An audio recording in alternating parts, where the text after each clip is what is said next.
The most accepted definition of a virtual school is an entity approved by a state or governing body that offers courses through distance delivery, most commonly using the internet. A formal education in which majority of instruction occurs while teacher and learner are separate. I spent 3 years as a distance learner at Florida State University working on my master's degree in library and information science.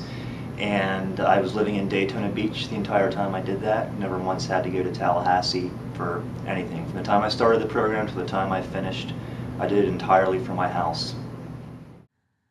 Marcia Ward is a science teacher at Graham High School in Ohio, and she said, "We take students from the high school who are failing and who would have quit, girls who are pregnant, boys who are in prison, kids who are struggling. We have gifted kids who say that they are tired of the social drama, students who have been bullied, who have been made fun of." My grades are so much better. I have straight A's. It's usually medium, like 95s type of thing. It's easier for me because my school was very large. A lot of kids who made it difficult on the teachers. So like if I had a question, didn't always have time to answer it for me, and just a lot of distractions. And I'm a visual learner. So virtual school is a lot easier for me because I can understand it a lot better, so my grades are better. This graph shows the online and blended enrollment at the University of Illinois at Springfield from the years 1998 to 2010. It displays spring, summer, and fall semesters, which are all increasing at a steady rate. It's just nice to be able to do everything from home, not having to travel to a campus and worry about the issues that you would run into.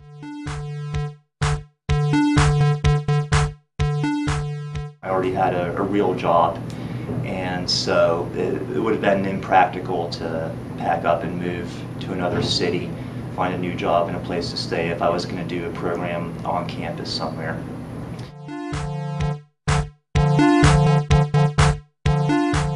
You weren't necessarily on a strict schedule where you have this class, you have to be there at 3 o'clock. There was a lot of leeway with that depending on the professor. Another benefit of virtual school is the way field trips are conducted. Virtual field trips are attitude-enhancing and memorable events without the added distraction of taking students out of school. Virtual field trips eliminate the transportation costs and allow students to repeat the experience. Wake up in the morning, gonna go online. Got my laptop and my phone, no need to be on time. Sleeping until 10 a.m., yeah, I ain't a fool. Who knew it was this easy just to go to school? I'm talking algebra and English, psychology and Spanish, PE, chemistry, pre-calc, geometry, biology, web design, art history, trying all that AP. LLBS is where I don't have to stress. I choose my pace, I can work in any place. When I talk to my teacher, I can text, email, or call her.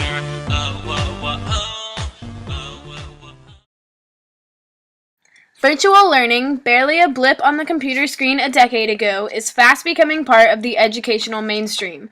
The rapid pace of change has left policymakers scrambling to catch up with the virtual reality. I have a TV here if I ever want to turn it on. I have a radio if I ever want to turn it on. I can go and get in my car and do things if I wanted, so it's very easy to get distracted. The challenges associated with virtual schooling include the conclusion that the only students typically successful in online learning environments are those who have independent orientations towards learning, highly motivated by intrinsic sources, and have strong time management, literacy, and technology skills. I think it's convenient and it was good for my purposes, but I don't think it's necessarily effective because you don't really have to learn that much. Critics of online education say that it makes cheating on assignments and tests easier, and for some students, the material is more difficult to understand when delivered over the web. The only problems that really cropped up would be communication problems. Communicating with a professor when the only way you can do it is via email, and the same thing with group mates. There was a lot of group work there. you'd have people that you would be in contact with every day throughout a semester, and then when the semester ends, you never that person just disappears. It's almost like they never even existed to begin with. Distance learning is not for everyone, and not all delivery technologies are appropriate for all courses. Thus, one size does not fit all. Yup, just sign up for the future. The parent-pleasing, tax-saving, teacher-firing, interactive educating, child-centering cyber school. No stuffy classrooms, no more teacher strikes, no outdated textbooks, no expensive clarinet lessons, no boring homework, no learning, coming soon to a school district near you.